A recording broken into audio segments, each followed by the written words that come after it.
ये है जी रजब भट्ट की बिल्कुल लेटेस्ट पिक्चर जो मैं आपके साथ शेयर कर रही हूँ। और ये एक वीडियो में से मैंने लिया जिसमें रजब जो है वो बता रहा है कि आज फिर व्लॉग मेरा नहीं आएगा। यानी कि आज व्लॉग की दूसरी छुट्टी हो गई है। और कल उसने कुछ वीडियोस भी ऐसी लगाई थी, एक दो बिल्कुल मुख्तसर सी शॉर्ट वीडियोस, जिसमें वो कह रहा था कि अपना ख्याल रखें और मैं आपसे जल्द मिलूँगा। जिसमें तासुर ये दिया जा रहा है कि शायद वो पाकिस्तान से कहीं जा रहा है। तो अभी तक कोई ऐसा जो है किसी तरफ से भी कोई बयान, उसकी फैमिली या उसके वकला या किसी भी तरफ से ऐसी कोई ख़बर जो है सामने नहीं आई कि रजब जो है वो मुल्क छोड़ चुका है। तो ये जितनी भी खबरें फैलाई जा रही हैं, मेरे ख्याल में ये बेबुनियाद हैं, इनमें कोई सच्चाई नहीं है कि रजब जो है वो इस मुल्क से चले गए हैं। तो एक तो ये इस पे बात करेंगे।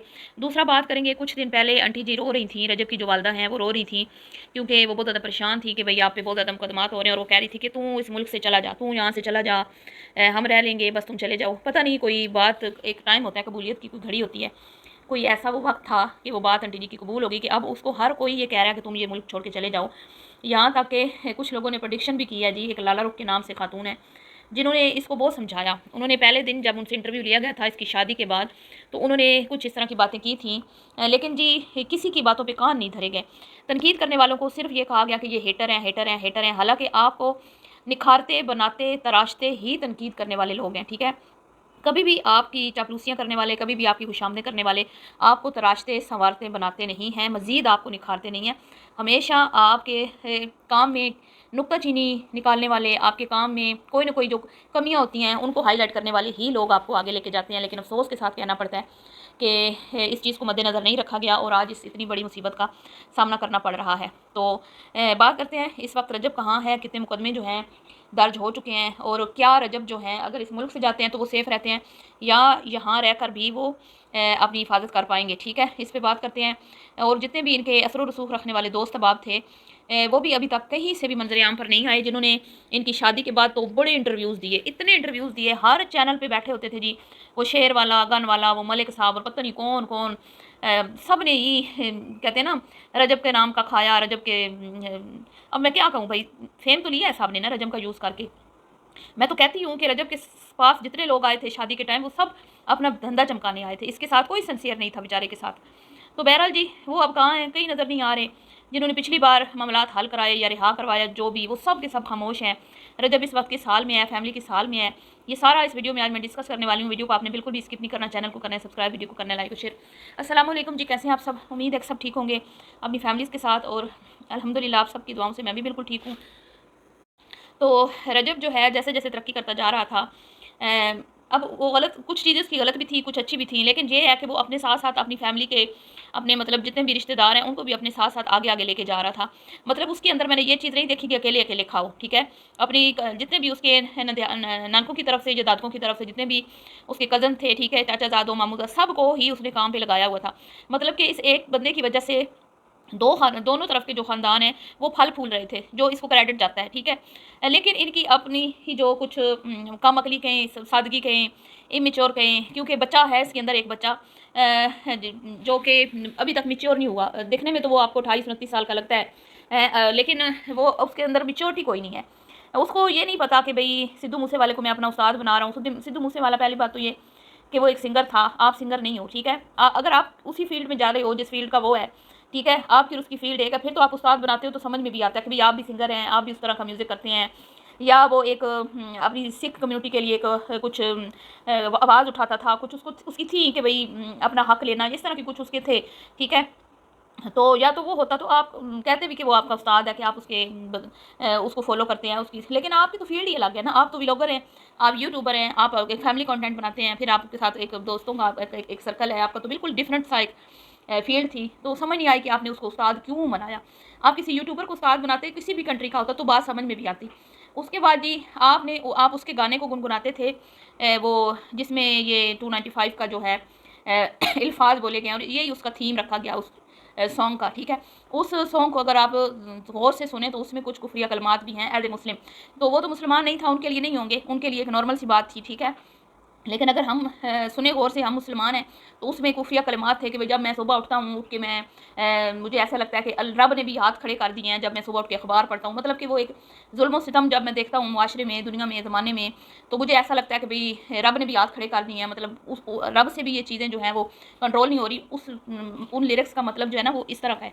तो हम तो एज ए मुस्लिम इस चीज़ को नऊज़ुबिल्लाह अस्तगफिरुल्लाह तौबा तौबा इस चीज़ को बिल्कुल भी ये चीज़ नहीं बोलेंगे, ना ही बोल सकते हैं कि वो कि अल्लाह ताला जो है वो हर चीज़ पर कादिर है। हैं तो इस तरह के गानों को अप्रिशिएट करना, सुनना, फिर उसको कहना वो मेरा उस्ताद है, तो ये एक अजीब सी बात है अपने आप में। और फिर आंटी जी ने एक बात कही थी, सिद्धू मूसे का जी बर्थडे है, ठीक है, तो अल्लाह उसकी मग़फ़िरत फरमाए। अब माँ भी भोली है, माँ को भी नहीं पता, बस सिर्फ मुहर्रम में रोना आता है, ठीक है। फॉलोवर कैसे बढ़ाने हैं उधर अकल काम करती है, कंटेंट कैसे बनाना है, ठीक है, उधर अकल काम करती है, इधर अकल काम नहीं करती कि भाई एक नॉन मुस्लिम के लिए मग़फ़िरत की दुआ नहीं की जाती। आंटी जी भी जो है, अब मैं क्या ही कहूँ। तो ऐसे लोगों को जब आप फॉलो करोगे तो फिर ज़ाहिर बात है आपके जज्बात और जोश भी उसी तरह के होंगे जिस तरह के उसके थे।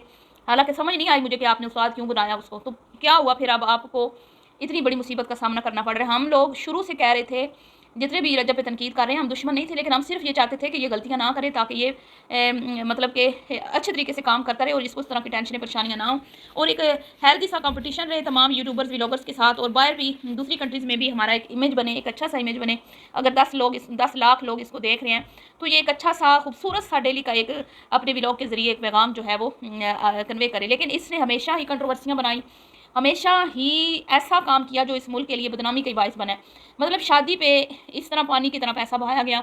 इंडिया में बैठ के लोगों ने हमारी बैंड बजाई, इंडिया में बैठ के लोगों ने थू थू किया कि वैसे तो पाकिस्तानी अवाम जो है वो रोती है, इतना हमारा गरीब मुल्क है, ठीक है, और यहाँ पे आप शादियों पे देखें इनके पास कितना पैसा है, किस तरह ये बाबा कायद आज़म की कहते हैं ना तज़लील करते हैं, पैरों में रोंदते हैं।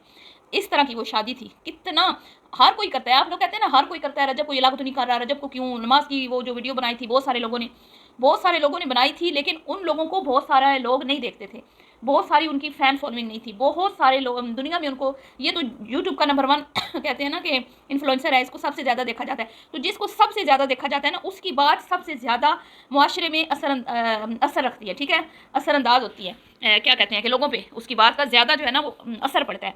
अब जैसे ये सिद्धू मूसेवाला का फॉलोवर है, मतलब बेवकूफ़ी की मैं कहूँगी हद है। इसी तरह छोटे छोटे 10 साल से लेके 15-20 साल तक के बच्चे जो हैं वो इसके फ़ैन हैं। अब उनको तो बेचारों को पता ही नहीं है क्या हो रहा है क्या नहीं, वो यही कह रहे हैं क्या हो गया, एक नंबर ले लिया उसने, तो ये तो नंबर है, ये तो नंबर है। उनको इस मामले का नहीं पता कि ये सिर्फ नंबर नहीं है, इस नंबर के लिए 295C के लिए कितनी लोगों ने कुर्बानियाँ दी हैं, ठीक है, इस कानून को मतलब पास करवाने के लिए, ठीक है, कितने लोगों ने गर्दनें कटवाई हैं, कितनी कितनी मुशक्क़त की है मुसलमानों ने। और आप आके कहते हो कि भाई मेरे पे ये 2 दफ़ात लगी हैं, ए 295A और C, ठीक है, और ए तो लगी है, चले वो आपने नमाज की वीडियो बनाई थी, सी क्यों लगेगी आप पे? आपने तो कुछ ऐसा किया ही नहीं है, क्यों आपने ऐसे कहा? और फिर आपने इस कानून का मजाक उड़ाया, आपने इस कानून का मजाक ऐसे उड़ाया कि आपने उस नाम ही रख दिया, और आप खुद बता रहे हो कि मैंने इसलिए नाम रखा है कि ये मेरे पे दफात लगी हैं। वैसे आप रख लेते तो हो सकता था लोगों का माइंड उस साइड पे टल जाता, अगर आप ये बात हाईलाइट ना करते कि मैंने क्यों रखा है ये नाम, ठीक है। तो अब मामलात बहुत बिगड़ चुके हैं, हर तरफ जो है वो केस करवाए जा रहे हैं, और कोई भी मुसलमान इस के बारे में ये नहीं कह सकता कि ये मासूम है या ये से गलती हुई है। हम नहीं कह सकते, क्यों? क्योंकि हम इल्म दीन नहीं रखते। ये उलमा कराम की अदालत में अब फैसला जाएगा। बड़े उलमा कराम जो हैं हमारे, ठीक है, मुल्की लेवल के, वो बैठें, ठीक है, और वो फैसला करें। और ये मुल्क में ही है, अभी तक कहीं भी नहीं गया रजब, अल्लाह उसको अपनी ज़ुबान में रखे। और क्योंकि हमने तो अपने कानों से ऐसी कोई बात उसके मुंह से नहीं सुनी कि उसने कोई इस तरह की गुस्ताखी वाले अल्फाज बोले हों, ठीक है। तो अब बात ये है कि भाई आप अदालत में जाएं। मुल्क से फ़रार होना वक्ती तौर पे तो मसले का हल है कि आप साइड पे हो जाएं, चले वकला आपका केस जो है वो हैंडल कर लें, और आपको हो सकता है कि इस केस में बरी कर दिया जाए क्योंकि आपने ऐसा कुछ बोला नहीं है। लेकिन ये वक्ती तौर होगा। लोगों के अंदर जो गम गुस्सा है ना, अगर अदालतों ने आपको मासूम करार दे भी दिया कि भाई आपने ऐसा कुछ नहीं बोला, तो भी जो लोगों के अंदर गम गुस्सा है वो ख़त्म नहीं होगा। तो लिहाजा मेरे ख्याल में तो इनको कानून का सहारा लेना चाहिए, उलमा कराम का सहारा लेना चाहिए, और मुकदमात का सामना करना चाहिए। और कोई ऐसी बात उन्होंने की नहीं है, कोई ऐसा के भाई बंदा कहे कि नहीं अल्लाह माफ़ करे, अस्तगफिरुल्लाह, कोई मुसलमान ऐसी बात कर ही नहीं सकता, और उसने भी नहीं की। तो ये बेगुनाह साबित हो के जब आए तो अवाम का भी गम गुस्सा ठंडा हो जाए, अवाम को भी पता हो कि नहीं उसने जज्बात में आके ये बात तो कर दी थी, क्योंकि उसको मामले की सेंसिटिविटी का नहीं पता था। और अब क्योंकि सारे मामला क्लियर हो गए हैं, उलमा कराम ने भी अपना दे दिया मौक़िफ़ कि भाई इससे मिस्टेक हुई है तो इसकी जान छूट सकती है। आपने देखा होगा कुछ दिन पहले मुफ्ती तारिक मसूद साहब से एक छोटी सी मिस्टेक हुई थी, उसके बाद उन्होंने कितनी माफ़ी मांगी, उन्होंने कितनी माफ़ी मांगी, और वो कितने दिन पाकिस्तान से बाहर बैठे रहे जब तक तमाम जो बड़े बड़े उलमा कराम हैं उन्होंने आके अवाम को समझाया नहीं कि नहीं ये मामलात ऐसे नहीं है, ऐसे हैं, और उन्होंने रुजू कर लिया, उन्होंने माफ़ी मांग लिया, तो लिहाजा इस चीज़ को ख़त्म किया जाए। तो ज़िंदगी में सॉरी, आज तक मैंने रजब के चेहरे पे ये डर नहीं देखा जो आज उसकी मैंने ये छोटा सा क्लिप मैंने देखा है। उसका मतलब उसको ऐसा मुझे लग रहा था जैसे वो मौत को सामने देख रहा है, तो उसके अंदर इतना खौफ था। और सोचें उसके पेरेंट्स का क्या हाल होगा, उसकी फैमिली का। अल्लाह उसको अपनी ज़ुबान में रखे और उसकी ये परेशानियाँ दूर करे, और आइंदा अगर वो सोशल मीडिया पे काम करता है तो उसको बहुत सोच समझ के दोबारा से आना पड़ेगा। और यहाँ पे आंटी जी की बहुत बड़ी गलती है, लोगों ने बहुत समझाया आंटी जी को कि बच्चे को थोड़ा रेस्ट करवाएं, लेकिन आंटी जी बस ज़िद थी कि व्लॉग की छुट्टी नहीं होनी। अब होगी छुट्टी, क्या फ़ायदा हुआ। तो जो आपने कहा था बाहर चले जाओ, कहीं आपकी बात जो है वो भी पूरी ना हो जाए। बहरहाल जी, मिलती हूँ नेक्स्ट वीडियो में, दुआ में याद रखिएगा। अभी के लिए इतना ही, अल्लाह हाफ़िज़।